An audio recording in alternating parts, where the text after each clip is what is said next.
Está no ar. Prato feito. Prato feito. Prato feito. A informação bem servida para você. Na Rádio Amizade. Prato feito. 12 horas, 3 minutos, está no ar o Prato Feito, aqui na programação da Rádio Amizade. É jornalismo na medida, em notícia, é informação.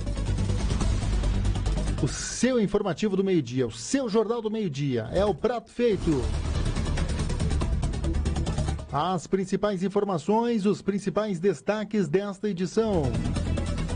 Ministério Público vai atuar em duas frentes para apurar suposto esquema de propina em Bento Gonçalves.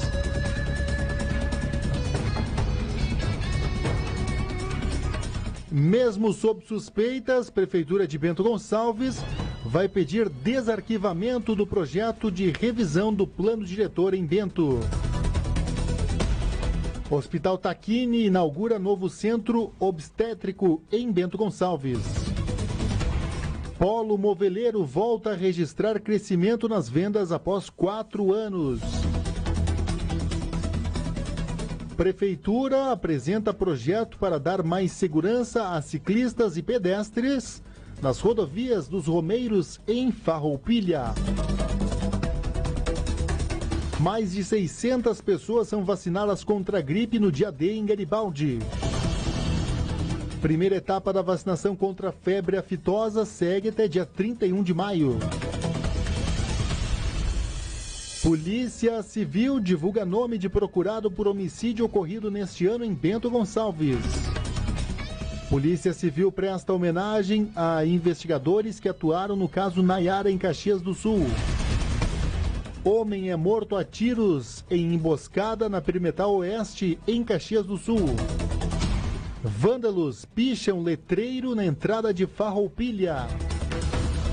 No esporte, Tite divulga convocados para a Copa sem surpresas e com o zagueiro Pedro Jeromel. Juventude enfrenta o Criciúma nesta terça-feira em busca da segunda vitória na Série B. Caxias observa jogadores que não vêm atuando em jogo treino com o Esportivo. Grêmio enfrenta o Monagas hoje à noite com time misto na Libertadores. E perde Arthur e Everton por 3 semanas. Inter quer recuperar D'Alessandro e conta com o retorno de William Potker na partida diante da Chapecoense.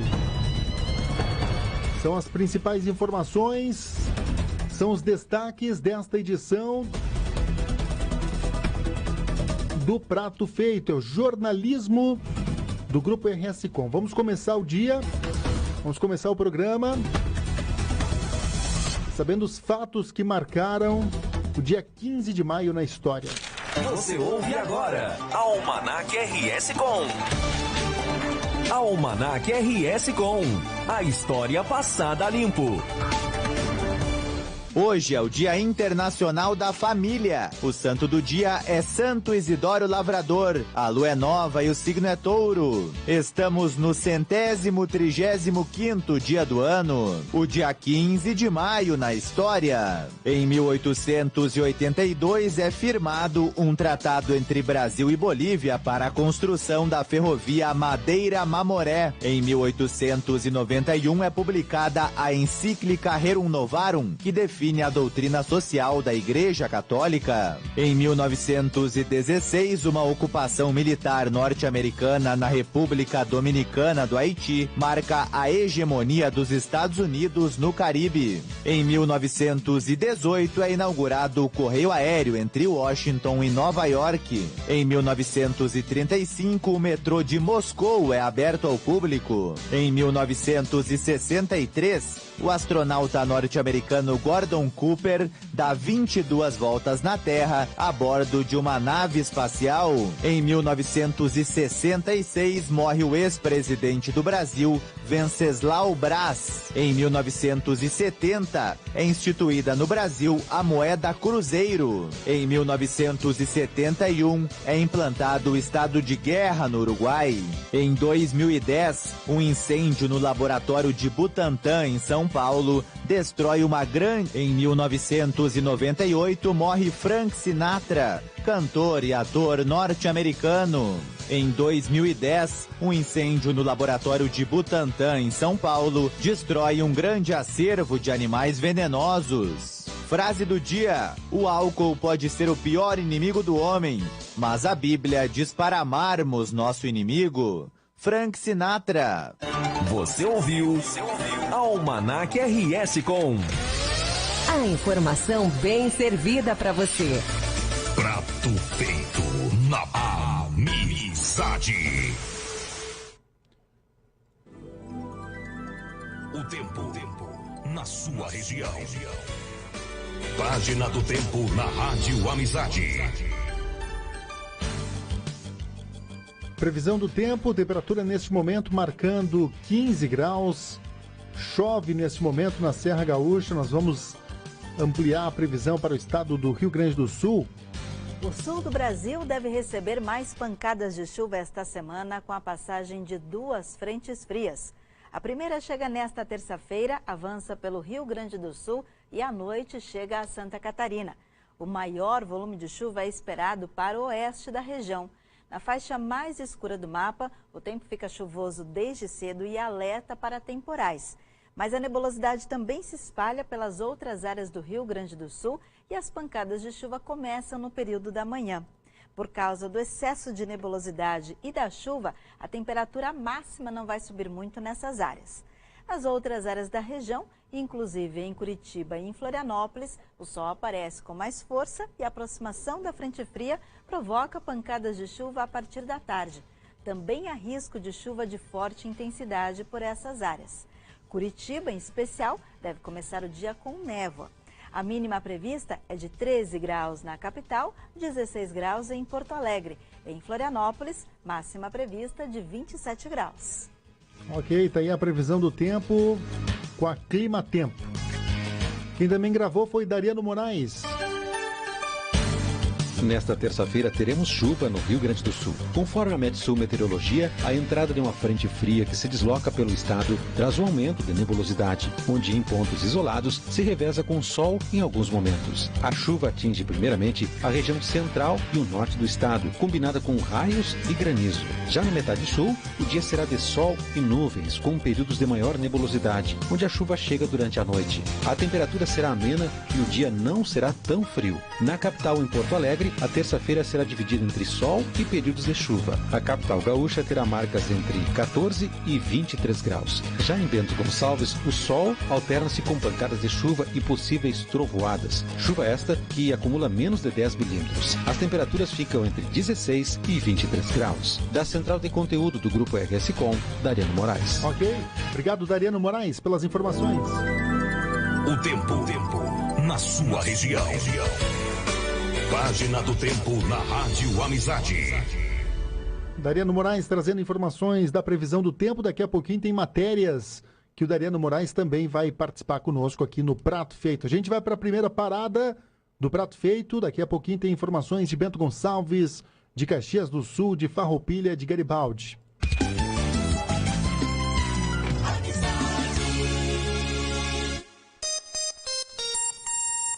12h11. Publicidade também é conteúdo. Eu acredito em conquistar tudo que eu desejo com o meu trabalho. Eu acredito em um trabalho que me dê independência financeira. Eu acredito na facilidade de revender os produtos de beleza mais desejados do Brasil. Seja uma revendedora ou boticário, é só acreditar em você. Venha crescer junto com a gente. Para se cadastrar, acesse revendedor.boticário.com.br. O Boticário, acredite na beleza. Dia 19 de maio, vem aí a segunda edição do Festival do Chopp da Comunidade Cristo Redentor do Ouro Verde. Animação Super Banda Real de Nova Petrópolis. Local, Salão da Paróquia São Roque. No ingresso você ganha 2 canecas e bebe chopp a noite inteira. Um cardápio recheado para ninguém ficar na vontade. Reserve já o seu pelos números 99239-7110 e 99237-1869. Festival do Chopp da Comunidade Cristo Redentor, dia 19, sábado. Apoio a Arte Estofados, a sua loja de estofados, agora com pagamento em 10 vezes no cartão. Rua Ulisses Roman Ross, número 1081, bairro Universitário. Telefone 99140-3471. E Ótica Diniz, a sua ótica, onde você encontra o óculos do seu sonho, com condições sensacionais. Na colocação de lentes, cobrimos qualquer orçamento. Amizade. Notícia. Informação. Entretenimento.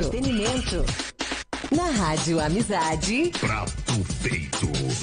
Prato feito. Muito bem, estamos de volta aqui na programação da Rádio Amizade. Prato feito é jornalismo na medida. O jornalismo do Grupo RS Com. Mesmo sob suspeitas, Prefeitura de Bento Gonçalves vai pedir desarquivamento de projeto de revisão do plano diretor.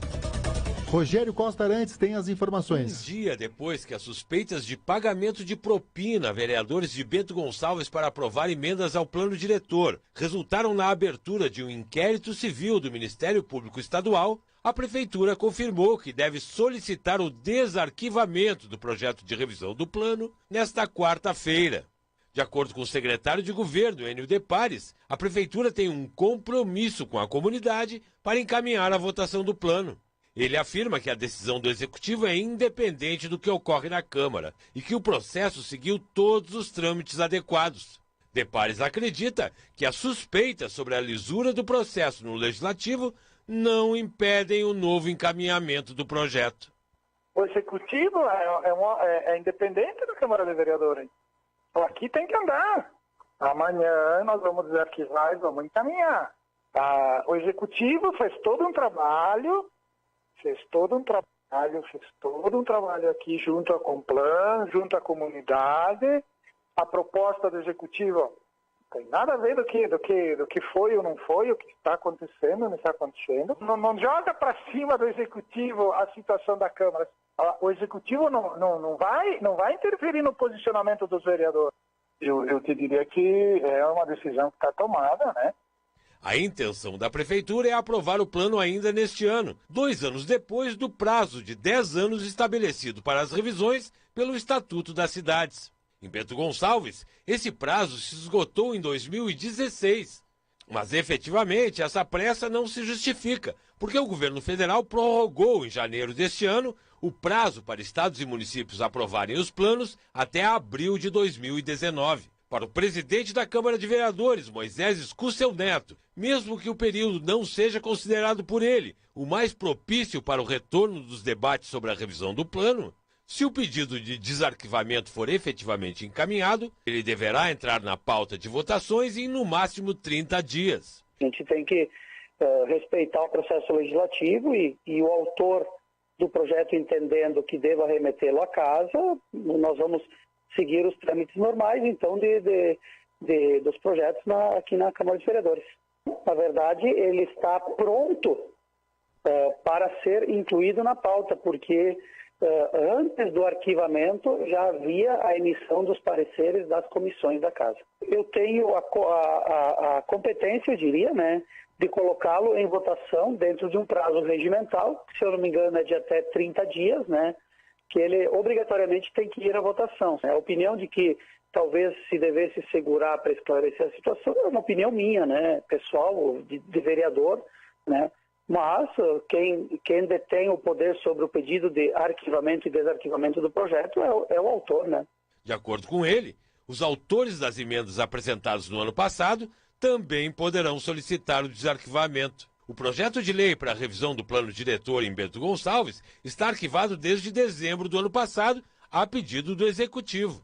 As denúncias investigadas pelo Ministério Público afirmam que um grupo de empresários da construção teria oferecido propina de R$40 mil a cada vereador que assinasse as emendas de interesse do grupo. Em uma gravação a que a reportagem do Grupo RS Com teve acesso, o vereador Gustavo Esperotto, do Democratas, revela o esquema e diz que participou de uma reunião onde teria recebido a proposta, mas garantiu que, assim que percebeu a intenção do grupo, deixou o local. Segundo ele, outros vereadores teriam aceitado a proposta. Da Central de Conteúdo do Grupo RS Com, Rogério Costa Arantes.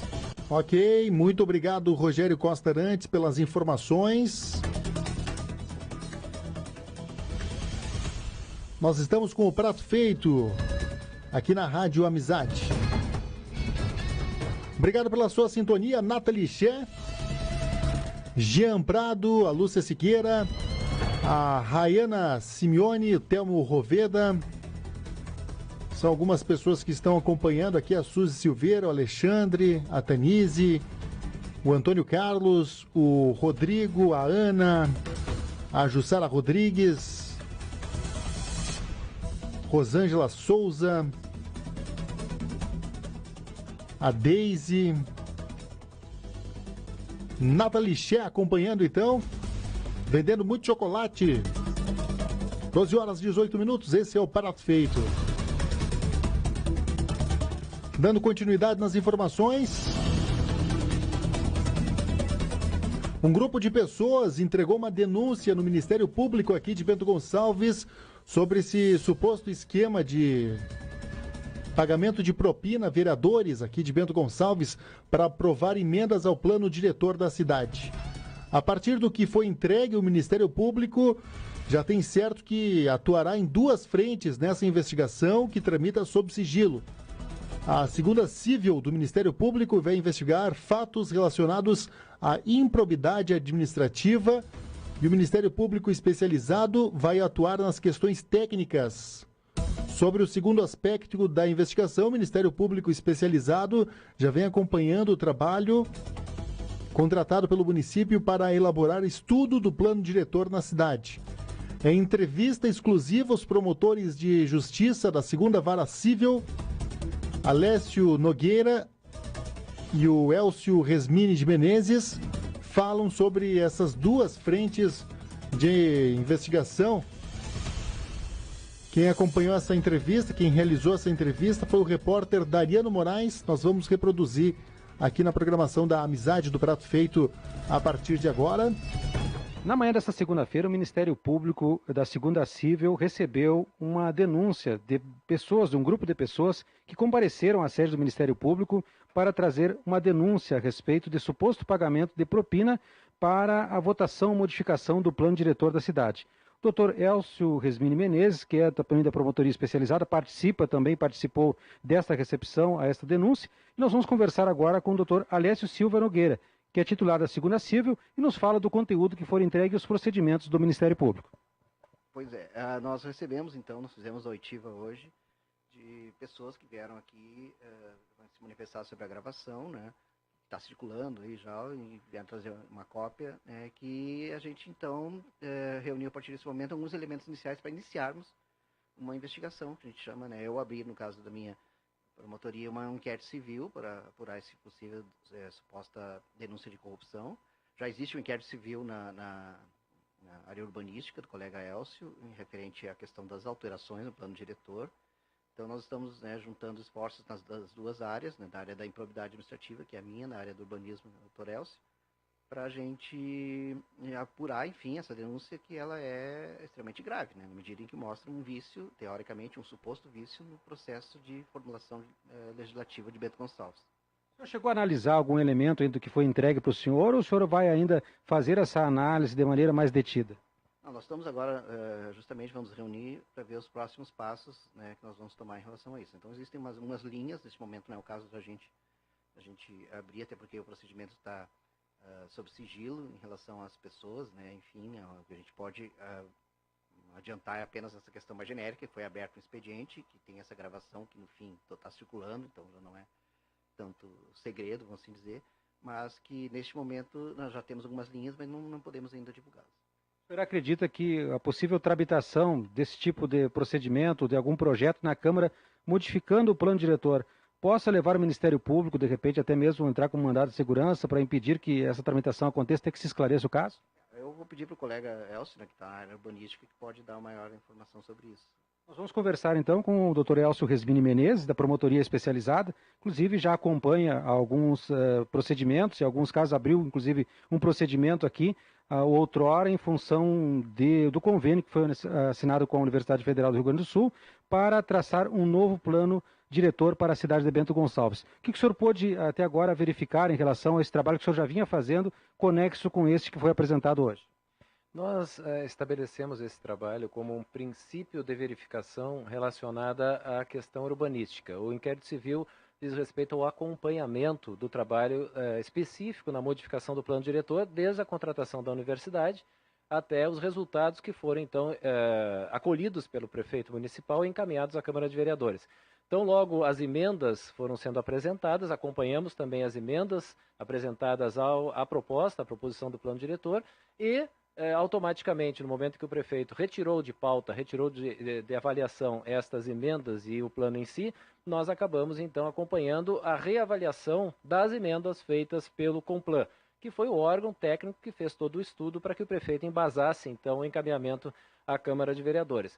Todo esse processo é um inquérito civil que acompanha o processo de mudança do plano diretor e que vem recebendo ao longo do tempo algumas informações, algumas reclamações pontuais da comunidade. O bairro São Bento, em especial, algumas indicações da necessidade de reavaliar aquilo que estava sendo proposto como emendas no Poder Legislativo, e nós viemos fazendo este acompanhamento. Agora surge um fato novo, um fato que, embora não seja diretamente relacionado à área de investigação ou à área de acompanhamento do inquérito civil, evidentemente tem uma preocupação porque nós temos que avaliar o que realmente existe de realidade nisso que foi trazido com aquilo que estava sendo proposto e com as emendas especificamente propostas no Poder Legislativo. E é isso que nós vamos acompanhar com base nesse trabalho da segunda Promotoria Civil. Uma possível tramitação de uma modificação no plano diretor a essas alturas em que já foi feita essa denúncia, poderia levar o Ministério Público a entrar com mandado de segurança e sustar essa tramitação? Eu não avaliaria agora a questão da forma judicial de discussão. Eu poderia dizer sim que nós temos esta obrigação funcional, essa previsão legal para que nós possamos fazer uma discussão judicial relativo àquilo que eventualmente não esteja de acordo com o desejo da comunidade. É óbvio que a comunidade participa das audiências públicas, todo o processo, e nós vamos acompanhar este processo. O que vai ser feito em termos judiciais, se é que isso será necessário, dependerá exatamente agora desse novo processo, dessa nova avaliação, desse novo projeto de lei que está sendo remetido ou que será remetido nos próximos dias à Câmara de Vereadores, para que nós possamos ver, conforme a discussão do Legislativo, o que sairá de necessidade de intervenção na esfera judicial. Acredito que em quanto tempo estará concluído já este inquérito? Isso vai depender muito dos passos do Poder Executivo e do Poder Legislativo. Nós tínhamos isto provavelmente já previsto para encerramento ao final do ano passado, mas com a retirada do projeto da Câmara, nós acabamos suspendendo o andamento do inquérito civil. Agora, noticia-se, ou pelo menos dizem que provavelmente esse projeto estará novamente no mês de maio indo ao Legislativo. Se isso acontecer, dependendo do quanto o Legislativo debaterá, é que nós vamos verificar o quanto isso será necessário acompanhar conforme a decisão e a votação do projeto. Depois que, aí sim nós teremos uma motivação, se for o caso, para debatê-lo, para discuti-lo judicialmente. Então não é possível prever tempo, porque tudo dependerá do processo legislativo. Tá aí, portanto, entrevista que o Dariano Moraes fez com os promotores de justiça aqui em Bento Gonçalves sobre o Ministério Público vai atuar em duas frentes para apurar então o suposto esquema de propina aos vereadores aqui em Bento Gonçalves. Ele conversou com Elcio Resmini Menezes e também com Alessio Nogueira. Nós estamos com o prato feito aqui na programação da Rádio Amizade. O Hospital Taquini inaugurou recentemente, no terceiro andar da instituição hospitalar em Bento Gonçalves, um novo centro obstétrico. O espaço prioriza atendimento assistencial, dando à mamãe e ao bebê o acolhimento humanitário nos 3 estágios do nascimento: pré-parto, parto e pós-parto. A moderna estrutura é composta por 5 quartos pré-parto, pós-parto e pós-parto, com banheiro, iluminação natural e personalizada, sendo um com banheira, sala de acolhimento, consultório, 2 salas cirúrgicas, sala de recuperação anestésica, com uma área de 520 metros quadrados. A obra iniciou em fevereiro deste ano, teve investimento de R$ 1.800.000, sendo parte com recursos do próprio hospital e parte oriundos de emendas parlamentares. Conforme a coordenadora do processo materno-infantil, a médica Liane Xavier Domingues, o projeto prevê melhorias na assistência obstétrica através da formação e qualificação das equipes envolvidas. Nós temos uma reportagem aqui, o Dariano Moraes acompanhou também este fato. Este lançamento foi na sexta-feira, nós vamos fazer a matéria hoje, reproduzir esta matéria hoje. Aqui no Prato Feito ele conversou com a Liane Xavier. Nós vamos... Doutora Liane, como conscientizar as mães sobre a mudança de hábito de deixar de fazer um parto por meio de cesárea e fazer um parto de forma natural? É muito importante esse teu questionamento, porque nós entendemos que essa é o nosso maior desafio dentro desse projeto. Assim, esse projeto é um projeto tão grandioso que ele implica numa mudança cultural, né, da sociedade. A sociedade no Brasil está acostumada com esse modelo de assistência ao nascimento e acredita que esse modelo é melhor para si, né? Então nós temos um trabalho muito grande para desenvolver ações para educar a comunidade. Uma dessas ações é o novo modelo de curso de gestantes. Nós temos palestras abertas à comunidade que acontecem mensalmente para explicar as vantagens do parto vaginal, para explicar as vantagens do nosso modelo assistencial, para explicar o que o projeto Parto Adequado traz para o Bento Gonçalves e região através do Hospital Tacchini. Nós vamos desenvolver também mídias específicas, campanha publicitária, né, para disseminar e cada vez mais buscar que as pacientes se conscientizem dos benefícios do parto normal em relação à cesariana. O hospital mesmo está abrindo de uma situação de maior vantagem financeira para uma questão mais humanitária, exatamente dentro dos propósitos da saúde. Exatamente, o Hospital Tacchini investe pesado para que tudo isso aconteça de uma maneira adequada, né? Sempre colocando a paciente e o bebê no centro da atenção, é para realizar realmente o que é importante para a segurança de mães e bebês, né? Sempre com foco na humanização, né? Nunca pensando só nas questões financeiras. O foco é dar a melhor assistência possível para mães e bebês. Quais são as proporções hoje em relação ao parto normal aqui para Bento Gonçalves ou para a região, em relação aos partos que são realizados por meio de cesárea? Hoje aqui no Hospital Tacchini nós temos 82% de cesariana na rede privada e cerca de 48% de cesariana na rede pública. Então, uma média geral dá em torno de 68%, 67% de cesariana no geral. Isso nos preocupa muito, sendo que a Organização Mundial da Saúde recomenda em torno de 15% de cesariana só, né? E nós entendemos isso como um problema de saúde pública e vamos trabalhar com o apoio do projeto Parto Adequado, que é embasado pelo Hospital Albert Einstein, trazendo os recursos necessários para que a gente possa conscientizar a comunidade e também dar a estrutura necessária para que o parto aconteça da melhor maneira possível. A senhora estima em que tempo possa haver uma mudança nesses percentuais? Até maio do ano que vem nós pretendemos ter um aumento nos partos vaginais bem significativos aqui no nosso serviço. Todas as ações do projeto estão trabalhando para que o ano que vem a gente tenha um percentual melhor de partos para entregar para a comunidade. Tá aí o repórter Dariano Moraes acompanhando então essa questão no Hospital Tacchini. Hilton Mâncio, superintendente executivo do Grupo Tacchini, citou o trabalho contínuo para que se chegasse a um padrão de excelência no atendimento aos pacientes, que exigiu mudanças de paradigmas de todos os profissionais envolvidos nesse processo. O repórter Dariano Moraes também conversou com o Hilton Mâncio, superintendente do Hospital Tacchini aqui em Bento Gonçalves. Nós vamos reproduzir esta entrevista. Dr. Hilton Mâncio, o Hospital Tacchini está caminhando passo a passo para uma regionalização através também de atos e também desenvolvendo seu espaço físico mais humanizado. Boa tarde, Dariano. Prazer. Esse é um investimento muito importante porque ele vai envolver uma mudança cultural bastante grande. O que deveria ser o natural, hoje virou 20% do total de nascimentos. Então o Tacchini escolheu participar desse processo, fazendo parte de um grupo de 135 hospitais em 7.000, para trabalhar essa questão. Desafio grande, investimento de R$1.800.000, são 5 quartos PPPs para a realização de parto normal, e na própria configuração já se observa, são 7 locais de nascimento, 2 cirúrgicos, 5 para partos normais, aonde a gente expressa aí o quanto nós estamos preocupados com essa mudança.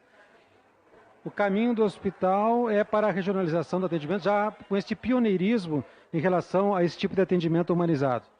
Nós já temos hoje, nós já somos um hospital regional para partos de alto risco, né?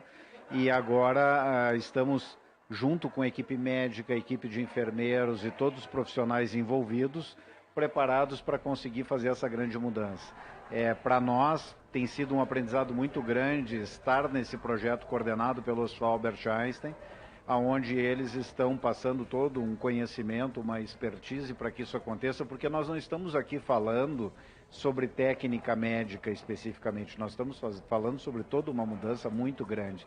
Então, é diferente de simplesmente se construir infraestrutura, né? Aqui tem comportamento das equipes, técnica de manejo, abordagem com as mães e uma postura muito humanizada na relação com o paciente.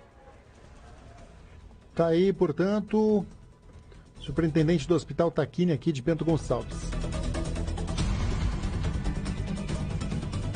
Nós estamos com o prato feito, jornalismo na medida, jornalismo do Grupo RS Com. Prefeitura apresenta projeto para dar mais segurança a ciclistas e pedestres na rodovia dos Romeiros,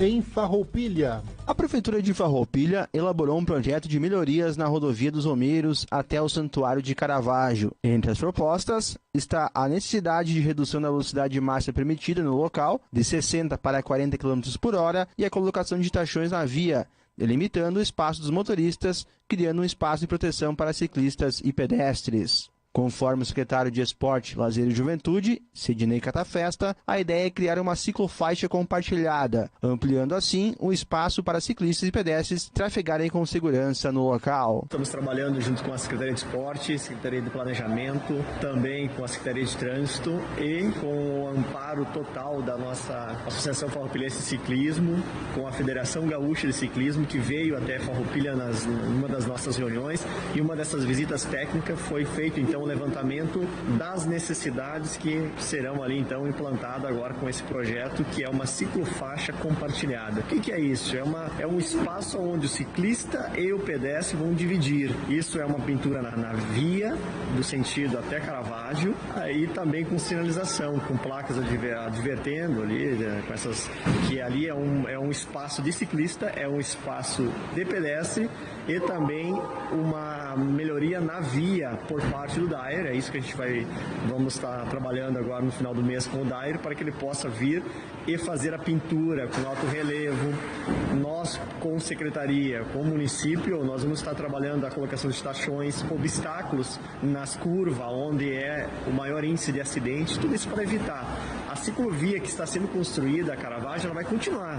Ela está com o seu processo na Caixa Federal para liberação dos recursos, são emendas parlamentares, diversos parlamentares que já investiram e estão investindo para que a gente continue, mas até que essa obra não venha a ser concluída, nós, como Prefeitura Municipal, Secretaria, estamos trabalhando então a implantação de uma ciclovia, uma ciclofaixa compartilhada, para que possamos diminuir esses acidentes que vêm acontecendo em Farroupilha. De acordo com o Catafesta, os projetos estão em fase de discussão de viabilidade técnica e econômica, mas devem ser concluídos no início do segundo semestre. Com informações da Central de Conteúdos do Grupo RS Com, Emílio Nunes. Ok, muito obrigado, Emílio Nunes, pelas informações de Farroupilha. Primeira etapa da vacinação contra a febre aftosa segue até dia 31. Essa matéria vai ficar para amanhã. Nós temos informações aqui que o sábado, dia 12, foi o dia D da campanha de vacinação contra a gripe. A imunização foi disponibilizada em diferentes unidades básicas de saúde de todo o Brasil. Em Garibaldi, inclusive, teve no interior. De acordo com o levantamento do setor de epidemiologia da Secretaria Municipal de Saúde, 641 pessoas receberam a vacinação na data. Pessoas que integram o público-alvo da campanha podem ir procurar os postos de saúde Central, São Francisco, Chácaras, Vale dos Pinheiros e Santa Terezinha para receber a imunização gratuitamente até o dia 30 de maio, de segunda a sexta-feira. Então, mais de 600 pessoas são vacinadas contra a gripe no dia D em Garibaldi. Informação de Garibaldi aqui na programação da Rádio Amizade, programação jornalística do Grupo RS Com. Agora a gente vai para o intervalo, daqui a pouquinho tem informações de segurança pública. Fique ligado conosco. –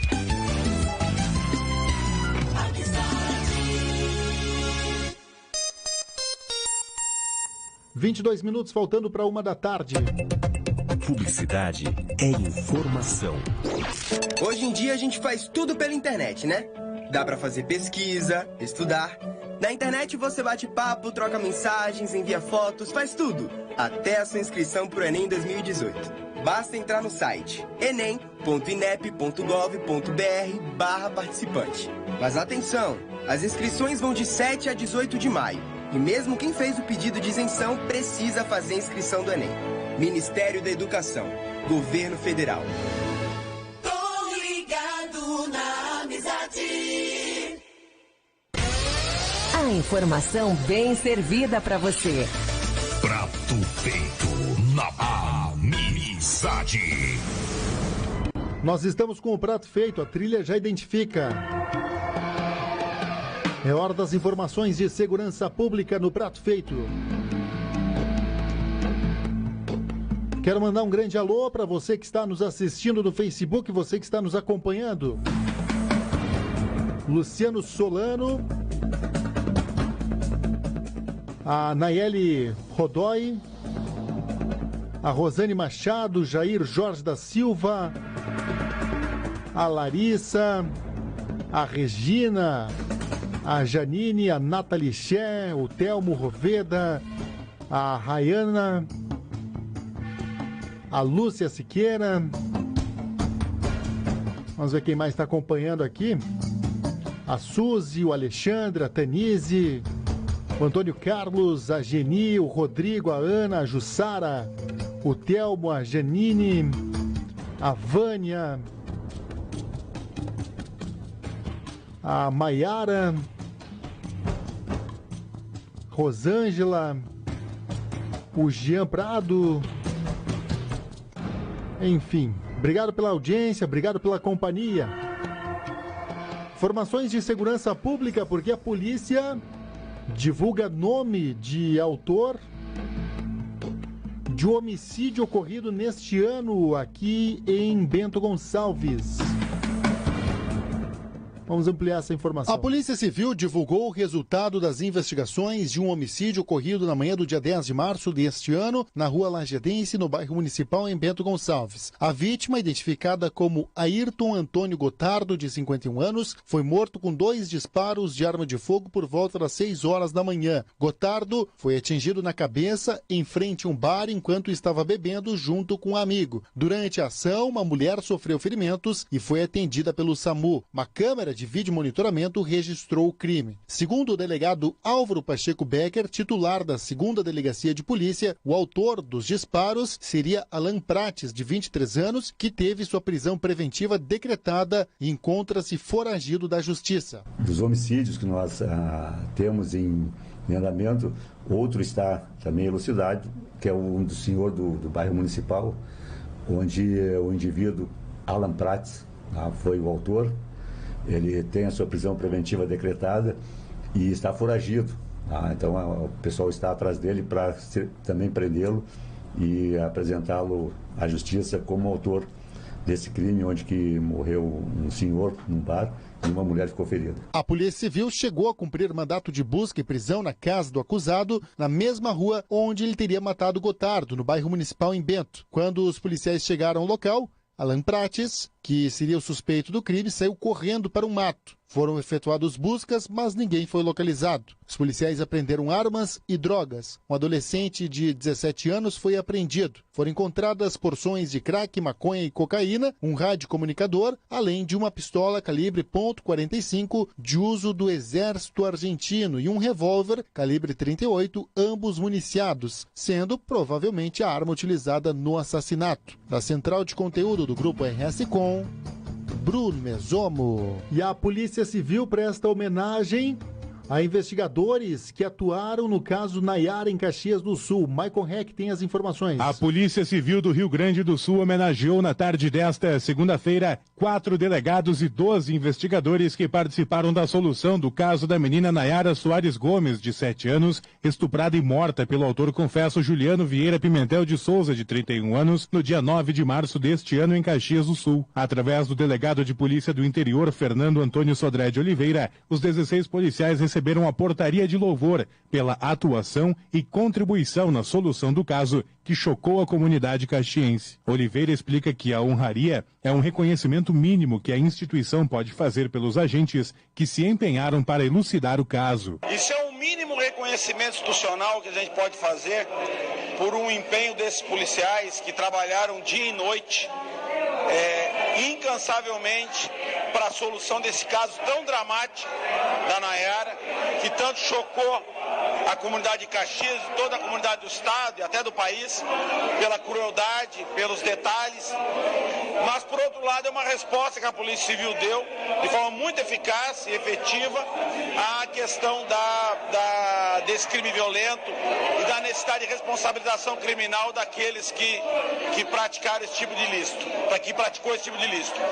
E o trabalho realizado pelos policiais e o empenho deles nesse momento foi digno de reconhecimento da chefia e com certeza pelo empenho, dedicação e trabalho. Então, além de ser motivador para eles, um reconhecimento, conta para promoção, etc., acho que mais importante do que isso é a instituição demonstrar que os reconhece e que reconhece o empenho e dedicação deles nesse trabalho tão importante. Dentre os delegados homenageados estão o regional Paulo Roberto Rosa da Silva, Caio Márcio Brizola Fernandes, titular da Delegacia de Proteção à Criança e ao Adolescente, Sueli de Fátima Reck e Joigler Paduano. Os agentes homenageados são os inspetores Vanderlice de Lima, Pamela da Silveira Correia, Leandro Silveira, Natalício Júnior de Souza, Maura Freiner, Alexandre Vargas de Almeida, Felipe Franzói, Tami César, Jerônimo Giron, Tiago Verli e Gabriel Batista, além do escrivão Marcelo Larger Carneiro. Da Central de Conteúdo do Grupo RS Com, Maicon Heck. Ok, muito obrigado, Maicon Heck, pelas informações. Vamos seguir com você, trazendo ainda informações de Caxias do Sul. O homem é morto a tiros numa emboscada na Perimetral Oeste. Um jovem de 19 anos, identificado como Matheus dos Santos, foi morto a tiros na noite desta segunda-feira no bairro Marechal Floriano, zona oeste de Caxias do Sul. O crime aconteceu por volta das 9h30 na Avenida Rubem Bento Alves, esquina com Anilo Benfica da Rocha. Conforme informações da Brigada Militar, a vítima teria sido chamada até o local para conversar com outros indivíduos. Logo após chegar no endereço, foram ouvidos vários disparos efetuados de dentro de um Astra de cor prata, que em seguida fugiu para o bairro Reolon. A vítima já possuía várias passagens pela polícia com envolvimento em homicídio, assalto à mão armada e tráfico de drogas. Conforme testemunhas, o crime teria sido feito por um indivíduo conhecido como Paraíba. Uma ambulância do SAMU esteve no local, mas Matheus não resistiu aos ferimentos e morreu antes de receber os primeiros socorros. O crime ficará a cargo das investigações da Delegacia de Homicídios e Proteção à Pessoa. Até agora, já foram mortas violentamente 41 pessoas em Caxias neste ano de 2018. 2 homens, irmãos de 29 e 26 anos, foram presos por roubo de veículo na noite desta segunda-feira no bairro Esplanada, em Caxias do Sul. Segundo informações da delegacia especializada em furtos, roubos, entorpecentes e capturas, o indivíduo, com auxílio do irmão que o levou até o local em um Corsa, roubou uma caminhonete Hilux na manhã de ontem. Na ocasião, a vítima de 61 anos foi abordada quando entrava no veículo por um homem armado de revólver, ordenando que ele entregasse as chaves. Pouco tempo depois da consumação do crime, os criminosos começaram a extorquir a vítima por meio de mensagens e telefonemas, exigindo a quantia de 8 mil pela devolução da caminhonete. Eles foram identificados, detidos e foi constatado que um dos homens estava em liberdade condicional desde o mês de abril e acumula diversos antecedentes policiais, como roubo a banco, roubo de veículo, homicídio, receptação e falsidade ideológica. A dupla foi autuada em flagrante por roubo de veículo, extorsão e porte ilegal de arma de fogo. Um homem de 30 anos foi preso em flagrante por tráfico de entorpecentes no início da madrugada desta terça-feira na zona do cemitério. O caso aconteceu por volta da 00:30 na rua Cristóforo Randon. De acordo com informações registradas em boletim de ocorrência, os policiais entraram em um beco e, nesse momento, o indivíduo teria fugido correndo, dispensando um objeto em cima de uma laje. Os PMs foram atrás e detiveram o homem. Na cintura dele, em revista, os brigadianos encontraram um revólver calibre 38, municiado com 5 cartuchos intactos. O material dispensado na fuga foi localizado e tratava-se de um tijolo de maconha pesando 305 gramas. Além disso, foram apreendidas 6 munições de calibre 12, outro cartucho de calibre 38 e R$ 1.728 em dinheiro. Desta forma, o homem foi conduzido à delegacia de polícia e autuado em flagrante. E uma mulher de 58 anos acabou ficando com uma fratura na perna ao ser atropelada na Rota do Sol, próximo à lombada eletrônica do bairro Santa Fé, na manhã desta terça-feira. Ela tentava atravessar a rodovia quando foi atingida por um Uno de cor prata, que trafegava no sentido São Ciro-Santa Fé. Da central de conteúdo do Grupo RS Com, Maicon Heck. Obrigado, Maicon Heck, pelas informações.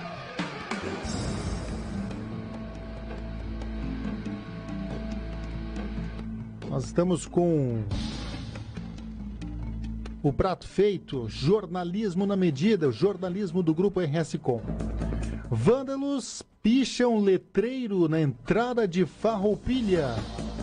Quem tem as informações é Emílio Nunes. O letreiro com o nome da cidade de Farroupilha foi alvo de vandalismo nesta segunda-feira, dia 14. A inscrição fica localizada no trevo do Santa Rita, na entrada do município. Os vândalos pintaram o letreiro nas cores branco, azul e preto, danificando a estrutura de concreto. O secretário de Turismo e Cultura, Francis Casale, repudiou a ação dos pichadores. O fato foi registrado na delegacia de polícia e agora será investigado pela Polícia Civil. Conforme a Prefeitura Municipal, a estimativa de prejuízo é de cerca de R$ 1.600. Também na área da segurança pública, tivemos a recuperação de um veículo Fiat Uno de cor vermelha, placas de Caxias do Sul. O carro estava em uma estrada vicinal, localizada na comunidade de São Luís, interior do município. O veículo foi encontrado sem as rodas, sem bateria e alguns acessórios. Na área do trânsito, movimento bastante intenso nas rodovias que cercam Farroupilha, 453 e também 122. Na parte da manhã, tivemos um acidente na 453, na altura do KM 119, mas somente com danos materiais. O acidente envolveu um Fiat Uno e 2 caminhões. Com informações da área da segurança pública, da central de conteúdos do Grupo RS Com, Emílio Nunes. Obrigado, Emílio Nunes, pelas informações de Farroupilha. Olha,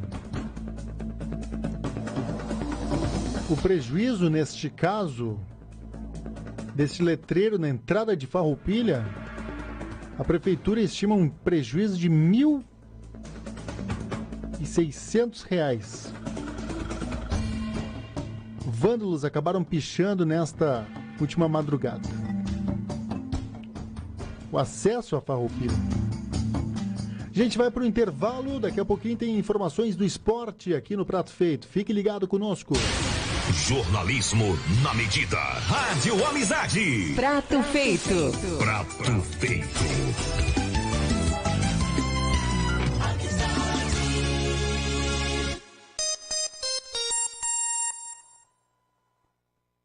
12h51, 9 minutos faltando para 1 da tarde.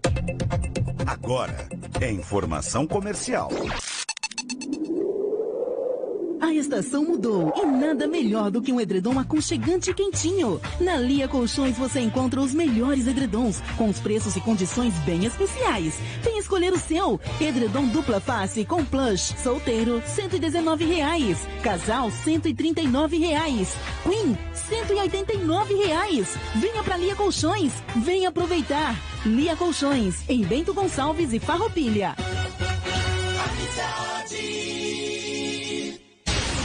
Jornalismo na medida. Rádio Amizade. Prato feito.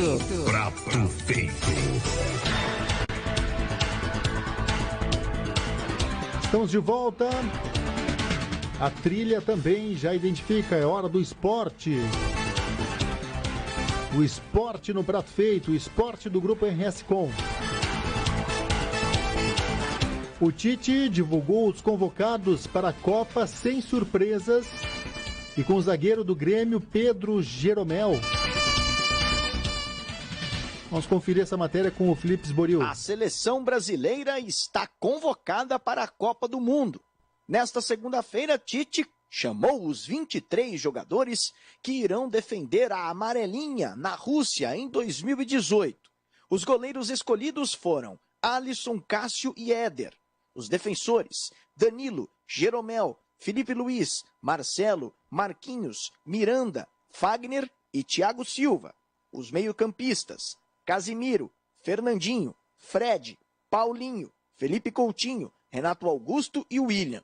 Na frente, os atacantes, Douglas Costa, Firmino, Gabriel Jesus, Neymar e Tyson.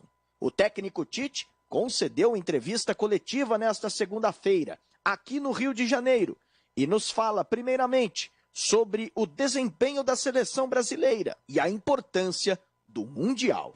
Se fosse um período inicial, te abre perspectivas outras de oportunizar.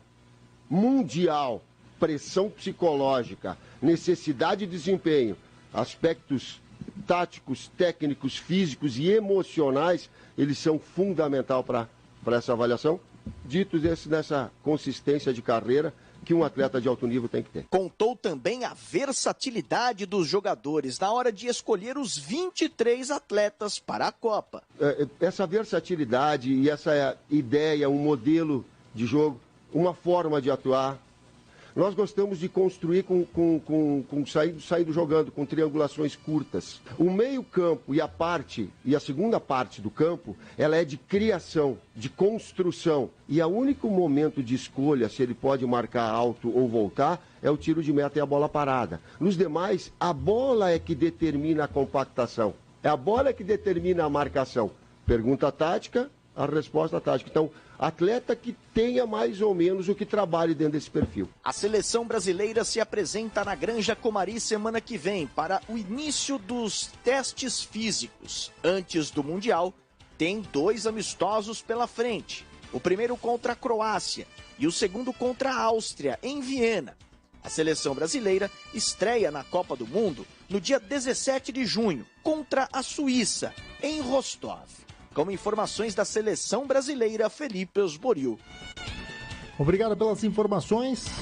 Juventude enfrenta o Criciúma nesta terça-feira em busca da segunda vitória na Série B. E Caxias observa jogadores que não vêm atuando em jogo-treino com o Esportivo. Ricardo Gatelli. O Juventude joga hoje, às 9h30 da noite, contra o Criciúma, no estádio Heriberto Rilse, em Santa Catarina. A partida é válida pela 6ª rodada da Série B do Campeonato Brasileiro. O Alviverde busca a segunda vitória na competição. Já o Criciúma ainda não pontuou. As principais dúvidas para a partida de hoje são sobre a sequência de César Martins como lateral direito e Caio Rangel, que se recupera de lesão. Os meias Tony e Leandro Lima podem aparecer na equipe. A provável escalação do Verdão para hoje é Matheus Cavicchioli, César Martins, Rafael Bonfim e Fred, para Bertotto e Jair, Choco, Felipe Matheus, Caio Rangel e Yuri Mamute. Pelo lado do Grená, a semana para o Caxias começou mais tranquila depois da terceira vitória na Série D, mas a partida no Rio de Janeiro trouxe uma baixa para a equipe Grená. O zagueiro Thiago Salles, titular em todos os jogos da Série D, sofreu uma lesão no ligamento colateral medial do joelho esquerdo, segundo uma avaliação inicial do departamento médico. O zagueiro pode ficar fora de 6 a 8 semanas. Se Thiago Salles é baixa, o técnico Vink ganha opções que saem do departamento médico. Os zagueiros Jean e Laércio treinam normalmente e disputam vaga na posição. No próximo domingo, o Caxias enfrenta o Mirassol fora de casa e, se vencer, pode garantir matematicamente a classificação para a segunda fase da Série D.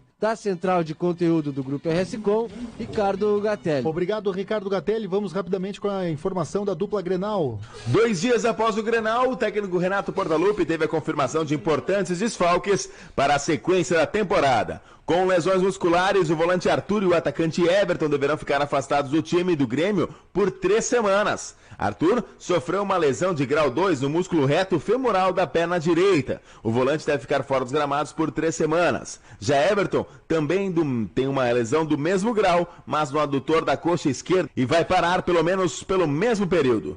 Com o prazo estipulado pelo departamento médico, a dupla deve voltar apenas para os 2 últimos jogos antes da parada do Campeonato Brasileiro para a Copa do Mundo, contra o América Mineiro no dia 10 de junho e contra o Sport no dia 13. Arthur e Everton ficaram fora da viagem para a Venezuela. Apenas 5 titulares estão na delegação que viajou para enfrentar o Monagas nesta terça-feira, às 21h30, pela Libertadores da América. O tricolor garante a classificação com apenas uma vitória. Os titulares que viajaram foram Marcelo Groy, Cortez, Jeromel Kahneman e também Ramiro. Já no Internacional, D'Alessandro e Potker são denunciados por agressões na partida contra o Flamengo. D'Alessandro e William Potker foram denunciados após a derrota no último dia 6 do Rio de Janeiro pelo Campeonato Brasileiro. Os jogadores colorados são julgados na próxima quinta na Comissão Disciplinar do Superior Tribunal de Justiça Desportiva.